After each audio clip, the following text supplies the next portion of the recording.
ಇಡೀ channel chief editor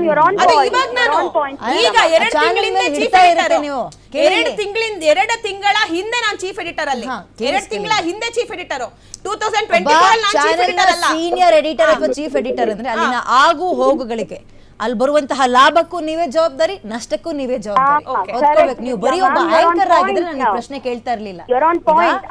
ನಾನ್ ನೋಡಿ ಇಲ್ಲಿ ನನ್ನ ಸೀನಿಯರ್ ಆಂಕರ್ ಅಂತಾರೆ ಇವ್ರು ಏನ್ ಕೊಟ್ರು ನಾನು ವಾಪಸ್ ಕ್ವೆಶ್ಚನ್ ಮಾಡ್ತೀನಿ ಅವ್ರಿಗೆ ಅಂದ್ರೆ ನಂಗೆ ನಂದೇ ಆದಂತಹ ಬೌಂಡ್ರಿಗಳಿದೆ ಅಂತವ್ರು ನೀವು ಚೀಫ್ ಎಡಿಟರ್ ನೀವು ಅವ್ರೇನೋ ಹೇಳಿದ್ರು ಅಂತ ತಕ್ಷಣ ಕೇಳ್ತೀರಿ ಆ ಸುದ್ದಿನ ಹೋಗಿ ಓದ್ತೀರಿ ಏನೋ ಹೇಳಿದ್ರು ನಿಮ್ಮ ಪ್ರೂಫೇ ಇಲ್ಲ ಪ್ರೂಫ್ ಇದೆಯಲ್ಲ ಇವಾಗ ಡಾಕ್ಯುಮೆಂಟ್ ಇದೆಯಲ್ಲ ಆನಂದ್ ಗುರೂಜಿ ಆಡಿಯೋ ಕೊಡ್ತೀರಿ 5 ಜನ 4 ಜನ ಅಂತ ಆಡಿಯೋ ಕೊಡ್ತೀರಿ ಒಂದು ಅದೇನೋ ಇನ್ನೊಂದು ಅಶ್ಲೀಲ ವಿಡಿಯೋ ಇದೆ ಅಂತೀರಿ ಪ್ಲೀಸ್ ಪ್ರೂಫ್ ಕೊಡಿ ಹಾಗಾದ್ರೆ ಅಲ್ಲ ಅಶ್ಲೀಲ ವಿಡಿಯೋದ ನಾನು ಹೇಳಿಲ್ವಲ್ಲ ನನ್ನ ಬಾಯಿಂದ ಬಂದಿದ್ಯಾ ತೋರಿಸಿ ಜಯಮ್ಮ ಅವರೇ ನನ್ನ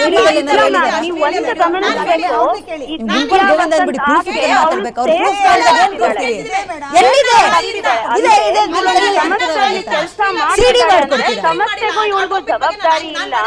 ನಾನೊಬ್ಬ ಪ್ರತ್ಯೇಕ ಇಂಡಿವಿಜುವಲ್ ವ್ಯಕ್ತಿಯಾಗಿ ಮಾತಾಡ್ತಿದ್ದಾಳೆ ನಾನು ಅದನ್ನ ಸಹಿಸಲ್ಲ ಅವಳು one of the chief editor of Samrat TV ಅಂದ್ರೆ it is liable for the order ಬಗ್ಗೆ ಅಷ್ಟೇ ಮಾತಾಡಿರೋದು ನಾನು ಬೇರೆ ಯಾವ್ದ್ರ ಬಗ್ಗೆ ನಾನು ಮಾತಾಡಿಲ್ಲ ಭೂಮಿ ಬಗ್ಗೆ ಅಷ್ಟೇ ಮಾತಾಡಿರೋದು ಅದ್ರ ಬಗ್ಗೆ ಅಷ್ಟೇ ನಿಮ್ಮ ಲಾಸ್ಟ್ ಒಪಿನಿಯನ್ ಅಥವಾ ಕ್ವೆಶ್ಚನ್ ಏನಿದೆ ಅಶ್ವಿನಿ ಅವರೇ please go head madam 24 September ಅಲ್ಲಿ ಆರ್ಡರ್ ಬಂದ ಮೇಲೂ ಕೂಡ ಇದೇ ಸಾಮ್ರಾಟ್ ಟಿವಿಯಲ್ಲಿ 1 ತಿಂಗಳು ಮುಂಚೆ ತಿರ್ಗಾ ಇನ್ಸ್ಟಾಗ್ರಾಮ್ ಪೋಸ್ಟ್ ಹಾಕ್ತಾರೆ ಅಂದ್ರೆ ಯೂಟ್ಯೂಬ್ ಅಲ್ಲಿ ಪೋಸ್ಟ್ ಹಾಕ್ತಾರೆ ಇನ್ಸ್ಟಾಗ್ರಾಮ್ ಅಲ್ಲಿ ಪೋಸ್ಟ್ ಹಾಕ್ತಾರೆ ಫೇಸ್ಬುಕ್ ಅಲ್ಲಿ ಪೋಸ್ಟ್ ಹಾಕ್ತಾರೆ ಅಂದ್ರೆ ಇವರಿಗೆ ಸಾಮ್ರಾಟ್ ಟಿವಿ ಆರ್ಡರ್ ಇದ್ರೂ ಕೂಡ ಅಲ್ಲೊಂದು ಉಲ್ಲಂಘನೆ ಆಯ್ತಲ್ವಾ ಇವರು ಹೇಳ್ತಿದ್ದಾರೆ ನಾವು ಸಮಾಜಕ್ಕೆ ಕೊಟ್ಬಿಡ್ತೀವಿ ನಾವು ಸಮಾಜಕ್ಕೆ Mrs Divya Vasant we have filed case on 27th September 2024 ಆಗಿಂದ ಇಲ್ಲಿವರೆಗೂ ನ್ಯಾಯಾಂಗಕ್ಕೆ ನೀವು ಯಾಕೆ ಕೊಟ್ಟಿಲ್ರಿ ಡಾಕ್ಯುಮೆಂಟ್ ನ ಇಲ್ಲಿ ಕುತ್ಕೊಂಡು ವಿಡಿಯೋಗಳು ಮಾಡ್ಕೊಂಡು ನಾವು ಕೊಡ್ತೀವಿ ವಿಡಿಯೋಗಳು ಮಾಡ್ಕೊಂಡು ಕೊಡ್ತೀವಿ ಅಂತ ಮಾನಸಿಕವಾಗಿ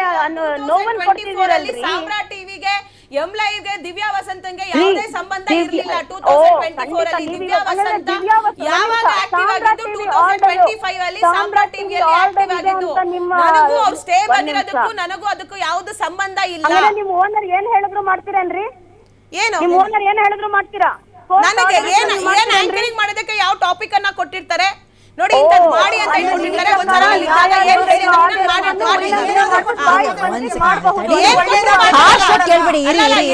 ಮಾತಾಡಲ್ಲ ಈಗ ಗುರುಜಿ ಅವ್ರ ಬಗ್ಗೆ ಡಾಕ್ಯುಮೆಂಟ್ ಇದೆ ಅದನ್ನ ಸಬ್ಮಿಟ್ ಮಾಡ್ತಾರೆ ಗುರುಜಿ ಮಾಡಿರೋದ ಸಮಾಜಮುಖಿ ಕೆಲಸಗಳು ಏನು ಗೊತ್ತಿಲ್ವಾ ಅವ್ರು ಮಾಡಿರೋ ಒಳ್ಳೆತನ ಯಾವುದು ಗೊತ್ತಿಲ್ವಾ ನನಗೆ ಗೊತ್ತಿಲ್ಲ ನಿಮಗೆ ಸರ್ವೈವ್ ಆಗಕ್ಕೆ ಆಪ್ಷನ್ ಇದೆ ಕೇಳಿ ನಾನು ಹೇಳ್ತೀನಿ ನಿಮಗೆ ಸರ್ವೈವ್ ಆಗಕ್ಕೆ ಒಂದೇ ಒಂದು ಆಪ್ಷನ್ ಇದೆ ನೀವು ಹೇಳಿದ್ರಿ ಇದು ಯಾವುದು ನನ್ನ ಗಮನಕ್ಕೆ ಬರ್ದಲೇ ಆಗಿರೋದು ಹೌದು ಸೊ ಆ ಗ್ಯಾಂಗ್ ಇರುವಂತದ್ದು ಹೌದು ಅದನ್ನ ನನ್ನ ಬಳಸ್ಕೊಂಡಿದ್ದಾರೆ ನನ್ನ ಗಮನಕ್ಕೆ ಬರದೆ ಇದು ಯಾವುದು ಆಗಿದೆ ಅಂತ ಒಂದು ಸ್ಟೇಟ್ಮೆಂಟ್ ಪಾಸ್ ಮಾಡ್ಬಿಟ್ರೆ ಯಾಕೆ ಮಾಡ್ಲಿ ಅಲ್ಲ ನನ್ನನ್ನು ಬಳಸ್ಕೊಂಡಿದ್ದಾರೆ ಅದು ಅಥವಾ ಯಾವ್ದೋ ಒಂದು ಗ್ಯಾಂಗ್ ಇದೆ ನನಗೆ ಗೊತ್ತಿಲ್ಲ ಯಾವ ಗ್ಯಾಂಗ್ ಇದೆ ಏನು ಅಂತ ನನಗೆ ಗೊತ್ತಿಲ್ಲದಿರೋ ವಿಚಾರ ಬಗ್ಗೆ ನಾನು ಮಾತಾಡಲ್ಲ ಇನ್ನೊಂದು ನನ್ನ ಬಳಸ್ಕೊಂಡಿದ್ದಾರೆ ನಾನು ಆಂಕರಿಂಗ್ ಮಾಡಿ ನನ್ನ ಬಳಕೆ ಮಾಡ್ಕೊಂಡಿದ್ದಾರೆ ಅಂತ ಹೇಳಲ್ಲ ನಾನು ಯಾಕೆ ಹೇಳಿ ಬಳಕೆ ಮಾಡ್ಕೊಂಡಿದ್ದಾರೆ ಅಂತ ನಾನು ಅದಕ್ಕೆ ಆಂಕರಿಂಗ್ ಮಾಡಿದೀನಿ ಏನ್ ಸ್ಕ್ರಿಪ್ಟ್ ಇತ್ತು ಅದಕ್ಕೆ ಆಂಕರಿಂಗ್ ಮಾಡಿದೀನಿ ನಿಮ್ಮಲ್ಲ ನೀವೇ ಕಾನೂನು ತಿಳಿದವರು ಭೂ ಕಬಳಿಕೆ ಮಾಡಿದ್ರೆ ಗೌರ್ಮೆಂಟ್ ಲ್ಯಾಂಡ್ ಅನ್ನ ಕಬಳಿಕೆ ಮಾಡಿದ್ರೆ ಅವ್ರಿಗೆ 3 ವರ್ಷ ಜೈಲ್ ಇಲ್ವಾ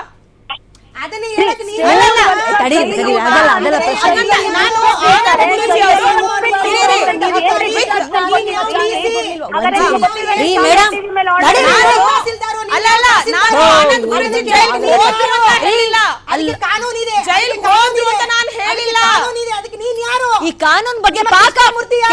ಕಾನೂನು ಬಗ್ಗೆ ಪಾಠ ಮಾಡೋರಿಗೆ ಅಲ್ಲಿ ಮಾತಾಡ್ತಿದಾರೆ ಒಬ್ರು ಕೇಳಿಸ್ಕೋಬೇಕಲ್ಲ ಕನಿಷ್ಠ ಜ್ಞಾನ ಇಲ್ವಾ ನಿಮ್ಗೆ ಉತ್ತರ ಕೊಡ್ತಾ ಇದಾರೆ ಎಷ್ಟು ಮಾತಾಡ್ತಿದ್ದಾರೆ ಪ್ರಶ್ನೆಗೆ ಉತ್ತರ ಕೊಡ್ತಿದ್ದಾರೆ ಮಾತಾಡಿದಷ್ಟು ನಾನು ಕೇಳಿಸ್ಕೋಬೇಕಾ ನೀವು ಹೇಳ್ರಿ ನೀವು ಹೇಳಿ ನೋಡಿ